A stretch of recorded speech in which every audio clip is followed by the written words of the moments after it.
નમસ્કાર, આપ જોઈ રહ્યા છો નેશન પ્લસ ન્યૂઝ. હું છું આપની સાથે હેતલ ભગત. ધારી પંથકમાં સતત વરસતા વરસાદ અને પવનને કારણે ખેતરોમાં ભારે નુકસાન થવા પહોંચ્યું છે. અમરેલી જિલ્લાના ધારી પંથકમાં સતત વરસાદ વરસતા અને ભારે પવનને પગલે ખેતરોમાં ભારે નુકસાન પહોંચ્યું છે.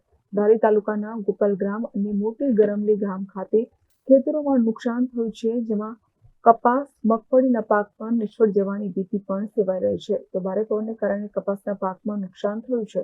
સતત વરસાદને કારણે મગફળી અને કપાસમાં રોગ આવતા ખેડૂતો પાયમાલ બન્યા છે, જેને લઈને સરકાર પાસે સહાયની ખેડૂતો દ્વારા માંગ કરવામાં આવી છે.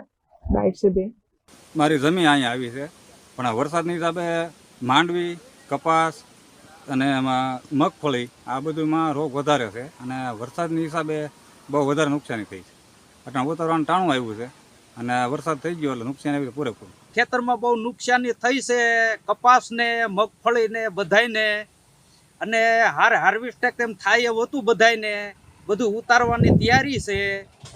અને વરસાદ બહુ મારફાટ પડ્યો છે એટલે એમાં નુકસાની બહુ જબરદસ્ત થઈ છે. હવે આમાં સરકાર કાંઈ સહાય કરે તો કુદરતની મહેરબાની, બરોબર. આ મારું ગામનું કલ્યાણ થાય એ રીતના હું બોલું છું. અને આમાં બધાયનો સહયોગ જોવે, સરકારનો, ગામનો અને વાલા મિત્રનો, બરોબર. એમાં આપણું ઈ જ કહેવાનું છે. હવે બીજું તો મારે શું કહેવું, હવે ખેડૂત ભાઈઓ નુકસાનીમાં છે. હવે બધું હાર્વેસ્ટિંગ ટાઈમ છે, બધાના પાલા બગડ્યા છે, મગફળી બગડી છે, બધું બગડ્યું છે.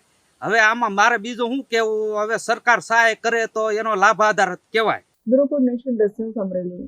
સમાચારોના સતત અપડેટ મેળવવા માટે અમારી નેશન પ્લસ ન્યૂઝની યુટ્યુબ ચેનલને સબસ્ક્રાઇબ કરો, બેલ આઇકન દબાવો અને જોડાયેલા રહો ફેસબુક, ઇન્સ્ટાગ્રામ અને ટ્વિટર પર.